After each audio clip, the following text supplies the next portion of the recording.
Good morning students. हम पाचन एवं अवशोषण डाइजेशन एब्जॉर्प्शन चैप्टर पढ़ रहे हैं, जिसमें हमने डाइजेस्टिव सिस्टम्स के बारे में पढ़ा कि डाइजेस्टिव सिस्टम में कौन कौन सा स्ट्रक्चर होता है जो डाइजेशन में मदद करता है। तो मुख गुहा से लेकर एनस तक का जो भाग होता है वो डाइजेस्टिव ऑर्गन कहलाता है। और यहाँ पर डाइजेशन के लिए, भोजन के डाइजेशन के लिए कुछ अतिरिक्त ग्रंथियां या ग्लैंड्स होते हैं जो इन ऑर्गन्स के बाहर पाए जाते हैं। इन ऑर्गन्स में तो डाइजेशन के लिए ग्लैंड्स होते ही हैं जो डाइजेस्टिव जूसेस का स्रावन करते हैं। इसके अलावा भी इस जो ऑर्गन है इन ऑर्गन के से लगा हुआ कुछ डाइजेस्टिव ऑर्गन्स ग्लैंड्स के रूप में पाए जाते हैं, जिन्हें पाचन ग्रंथियां या डाइजेस्टिव ग्लैंड्स कहा जाता है। इससे संबंधित पाचन ग्रंथियां मुख्य रूप से 3 होती हैं। लार ग्रंथियां जो मुख में पाई जाती है, यकृत जो अमाशय से लगा हुआ होता है, यकृत और अग्न्याशय है ना, लीवर एंड पैंक्रियास। ओके, तो लार ग्रंथियां सलाइवरी ग्लैंड के बारे में अगर हम बात करें तो ये मनुष्य में 3 जोड़ी लार ग्रंथियां होती हैं, है ना। और ये ग्रंथियां बहिस्रावी होती है, मतलब अपने जो स्राव है उसको नलियों के माध्यम से मुख में पहुंचाती है। ठीक है, तो इन 3 जोड़ियों लार ग्रंथियों में पहला है पैरोटिड ग्लैंड्स, कर्णपुर। ये ग्रंथि हमारा सबसे बड़ी ग्रंथि होती है और दोनों कान के नीचे स्थित होता है। दोनों तरफ राइट एंड लेफ्ट में एक एक ग्रंथियां कान के नीचे होती है। और इन ग्रंथियों में बनने वाला जो लार है वो नलिका के माध्यम से कृंतिका दांत, इंसीजर दांत जो होता है ना हमारा, हमने पढ़ा था, याद होगा आप लोगों को, है ना, दांत की संरचना में, तो ये यहाँ पर खुलता है ऊपर। ठीक है, जब कभी इस ग्रंथि में वायरस का संक्रमण हो जाता है तो इन्हें कर्णमूल या मम्स कहा जाता है, जिसके कारण इस ग्रंथि में सूजन आ जाता है, जिसके कारण गाल जो है वो सूज जाता है। दूसरा जोड़ा होता है अधोजम अभिचुंबकी ग्रंथियां, सब मैक्सिलरी या सब मैंडिबुलर ग्लैंड्स। ये ग्रंथियां जो हैं वो ऊपरी जबड़ा और निचली जबड़े के जोड़ के पास, जहां पर ऊपरी जबड़ा और निचली जबड़े का जो जोड़ होता है पीछे की साइड, वहां पर पाई जाती है। और इन ग्रंथि की नलिकाएं जो हैं वो मुख गुहिका के फर्श पर, है ना, नीचे फर्श पर खुलती है दोनों साइड में। अधोजिह्वा ग्रंथि या सबलिंगुअल ग्लैंड्स, ये ग्रंथियां जिह्वा में पाई जाती है, जीभ में, और ये सबसे छोटी लार ग्रंथियां हैं। इन ग्रंथियों की नलिकाएं जो हैं वो फ्रेनुलम पर खुलती है, जीभ के नीचे तले के ऊपर। ठीक है, ये लार ग्रंथियों के स्रावन को जो लिक्विड होता है उसको लार या सलाइवा कहा जाता है। और ये एक क्षारी तरल होता है जिसमें म्यूकस के अलावा जल और लाइसोजाइम, ये एंजाइम्स है ना, लाइसोजाइम, टाइलिन नामक एंजाइम इसमें होता है। इसके अलावा भी इसमें लगभग 39 मिनरल्स और एंजाइम्स पाए जाते हैं। इसलिए हमारा जो लार होता है, सलाइवा होता है, वो बहुत ही इम्पोर्टेंट होता है, बहुत ही महत्वपूर्ण होता है, और ये भोजन के पाचन में सहायक होता है। इसके अतिरिक्त लार में सोडियम क्लोराइड, जैसे कि मैंने अभी बताया, पोटेशियम बाइकार्बोनेट, ये सब आयन उपस्थित होते हैं। ये भोजन को पचाने का कार्य नहीं करती, बल्कि भोजन को लसलसा भी बनाती है। भोजन को आसानी से इसकी सहायता से निगला जा सकता है। इसके साथ ही मुख गुहा को ये हमेशा नम बना के रखती है और बोलने में भी सहायक होती है। सेकंड जो बड़ी ग्रंथि है डाइजेस्टिव ग्लैंड्स हैं वो है यकृत, लीवर। यकृत मनुष्य के शरीर की सबसे बड़ी ग्रंथि है, जिसका वयस्क मनुष्य में भार लगभग 1.2 से लेकर 1.5 किलोग्राम तक होता है। ये उदर में मध्य पेट के ठीक नीचे स्थित होता है, डायफ्राम के ठीक नीचे, और फैसिफॉर्म लिगामेंट के द्वारा ये 2 पालियों में बांटा जा सकता है, 2 पालियों में बटा होता है। ये देखिए, ये जो है वो डायफ्राम के नीचे और अमाशय के जस्ट बाजू में लगा हुआ काफी बड़ी ग्रंथि है ना, मनुष्य की सबसे बड़ी पाचक ग्रंथि है, बड़ा ऑर्गन है। और ये 2 पालियों में, है ना, ये मेम्ब्रेन के द्वारा ये 2 पालियों में इस प्रकार ये बटा होता है। और ये जो है दाई पाली जो है वो बड़ी पाली के नीचे, दाई बड़ी पाली के नीचे थैलीनुमा हरे रंग की संरचना होती है, जिसको कि पित्ताशय कहते हैं। यहाँ पे जो देख रहे हैं यहाँ पे यकृत हो जाएगा, है ना। इससे जुड़ा हुआ एक हरे रंग की थैलीनुमा संरचना, जिसको कि पित्ताशय या गॉल ब्लैडर कहा जाता है, जिसमें यकृत के द्वारा बना हुआ पित्त बाइल रस का संचय होता है। जब हमारे डाइजेस्टिव सिस्टम में भोजन नहीं रहता है तो यकृत में जो रस बनता है, बाइल बनता है, वो इन थैलियों में इकट्ठा रहता है। और जब हमारे डाइजेस्टिव सिस्टम में भोजन होता है तो ये जो है वो डाइजेस्टिव सिस्टम में आ जाता है, और यकृत का भी पित्त जो है वो डायरेक्ट नलियों के द्वारा डाइजेस्टिव सिस्टम में आ जाता है। पित्ताशय से पित्ताशय वाहिनी सिस्टिक डक्ट निकलता है, और ये यकृत वाहिनी हिपैटिक डक्ट से जुड़ जाता है, और सामान्य पित्त वाहिनी कॉमन बाइल डक्ट के रूप में ग्रहणी के समीप ये जो है वो अग्नाशय की नलिका के साथ खुलता है। अगर हम यकृत की औतकी देखें, हिस्टोलॉजी ऑफ लीवर, तो यकृत जो है वो अंदर से, इसको अगर हम काट के देखें तो छोटे छोटे बहुभुजाकार पिंडकों का बना होता है, और ये यकृत की संरचनात्मक इकाई है। और इन पिंडकों में प्रत्येक पाली में यकृत की कोशिकाएं होती हैं, लंबी लंबी कोशिकाएं होती हैं जो पित्त रस का निर्माण करती है, और ये कोशिकाएं अरी लड़ियों में क्रमबद्ध रहती है और मध्य से निकलकर परिधि की ओर विन्यसित रहती है। बीच से निकलकर किनारे की ओर ये विन्यसित रहती है, अरेंज्ड रहती है। प्रत्येक पाली के चारों ओर संयोजी ऊतक का आवरण होता है, जिसको ग्लिसन्स कैप्सूल कहा जाता है। और प्रत्येक पाली में एक केंद्रीय सिरा होता है जो पिंड या पाली का अक्ष बनाता है। इसे अंतःपिंड की शिरा कहा जाता है।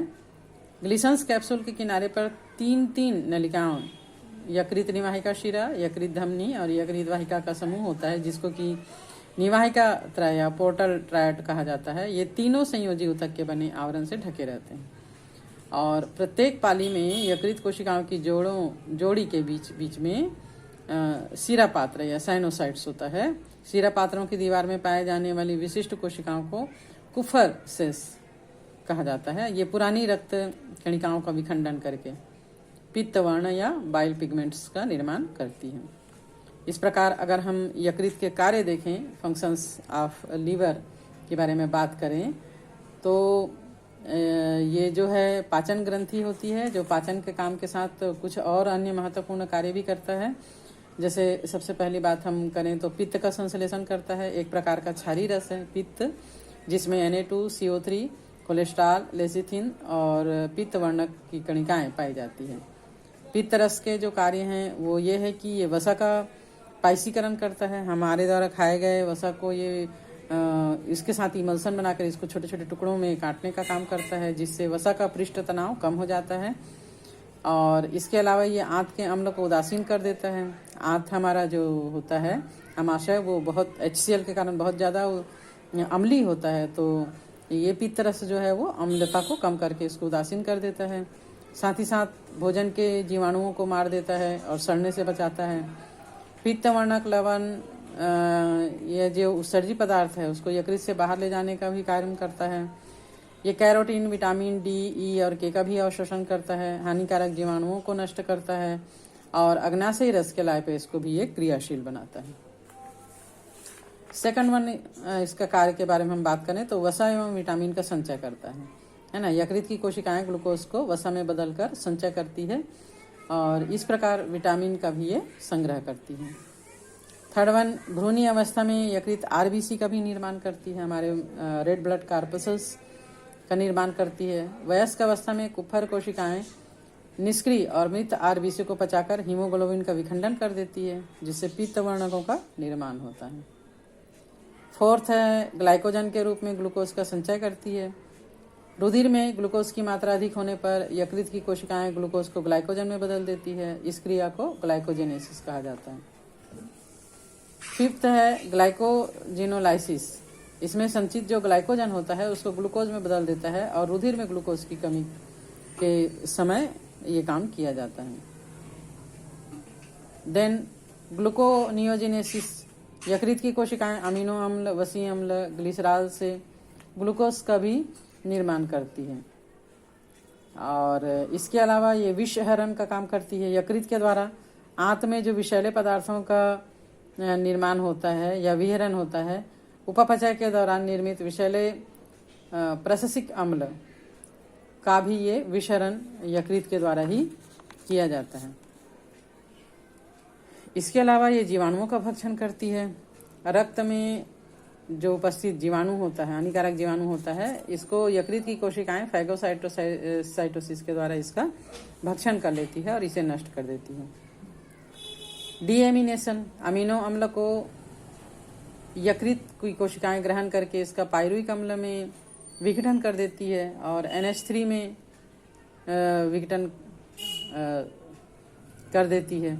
इस प्रतिक्रिया को डीएमिनेशन कहा जाता है। नेक्स्ट है यूरिया संश्लेषण। अमोनिया को यकृत की कोशिकाएं CO2 से संयोजन कर उसको सामान्य यूरिया में बदल देती है। यूरिया वृक्क के द्वारा यूरिन के साथ शरीर से बाहर निकाल दिया जाता है। इसके अलावा ये हिपेरिन का स्रावन करती है। यकृत कोशिकाएं हिपेरिन नामक प्रोटीन बनाती है जो कि थक्का जमाने के लिए उपयोगी होता है, थक्का रोकने के लिए जरूरी है। प्रोथ्राम्बिन और फाइब्रिनोजन का भी संश्लेषण यकृत की कोशिकाओं के द्वारा किया जाता है।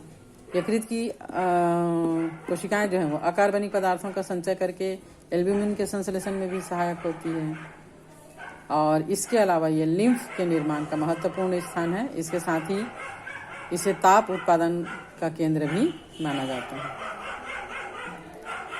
नेक्स्ट डाइजेस्टिव ग्लैंड्स है अग्न्याशय या पैनक्रियाज। ये शरीर की दूसरी सबसे बड़ी पाचन ग्रंथि है। जैसे कि यहाँ पर हम देख पा रहे हैं, ये गुलाबी रंग की ग्रंथि होती है, अनियमित आकार की कोमल गुलाबी रंग की चपटी रचना जो ग्रहणी के दोनों भुजाओं के मध्य स्थित होता है। अग्न्याशय कोशिकाओं के बने पिंडकों का बना होता है जिनको कि एसिनाई कहा जाता है और इन कोशिकीय पिंडकों से महीन वाहिनियां, छोटी छोटी पतली पतली महीन वाहिनियां निकलती है जो परस्पर आपस में जुड़ जाती है और बड़ी अग्न्याशय नलिका का पैनक्रियाटिक डक्ट का निर्माण कर देती है। यहाँ पर हम देख पा रहे हैं एक बड़ी पैनक्रियाटिक डक्ट बन जाती है। अग्न्याशय नलिका जो है वो डियोडिनम यानी ग्रहणी की दूरस्थ भुजा में यकृत की नलिका के साथ कॉमन रूप से खुलती है। अग्न्याशय पिंडक के बीच में कहीं कहीं पर विशिष्ट कोशिकाओं का इसमें अगर हम सेक्शन कटिंग करके देखें तो दिखेगा कोशिकाओं का समूह होता है जिसको लैंगरहिंस की दीपिकाएं आइलेट्स ऑफ लैंगरहिंस कहा जाता है और ये समूह अंतःस्रावी प्रकृति एंडोक्राइन नेचर की होती है। लैंगरहिंस की कोशिकाओं की अल्फा कोशिकाओं से ग्लूकागॉन नामक हार्मोन स्रावित किया जाता है और बीटा कोशिकाओं के द्वारा इंसुलिन नामक हार्मोन का स्राव किया जाता है। इंसुलिन का आपने नाम सुना ही होगा। ये जो है वो हमारे भोजन में लिए गए शर्करा का पाचन करती है, इंसुलिन है ना। और जिन व्यक्तियों में इंसुलिन नहीं बन पाता उनको अलग से इंसुलिन लेना पड़ता है, डायबिटीज रोग हो जाता है। तो इस प्रकार इन वर्णन से स्पष्ट है कि अग्न्याशय में दो प्रकार की ग्रंथिल कोशिकाओं के समूह मिलते हैं। एक तो पाचन से संबंधित वाहिनी युक्त एसिनाई जिसकी कोशिकाएं अपने स्रावी पदार्थ को अर्थात अग्न्याशय रस को वाहिनी के द्वारा आहार नाल में पहुंचाती है और दूसरी लैंगरहिंस की दीपिकाएं की कोशिकाएं जो वाहिनी रहित होती है, डक्टलेस होती है और अपने स्रावी पदार्थ यानी हार्मोन्स को सीधे रक्त में डाल देती है। वाहिनी युक्त ग्रंथियों को बहिस्रावी ग्रंथियां कहते हैं और वाहिनी रहित ग्रंथियों को अंतःस्रावी एंडोक्राइन ग्लैंड्स कहा जाता है। इस प्रकार अग्न्याशय एक्सोक्राइन और एंडोक्राइन दोनों ही प्रकार की संयुक्त ग्रंथियों से मिलकर बना होता है, इसलिए इसको मिश्रित ग्रंथि भी कहा जाता है।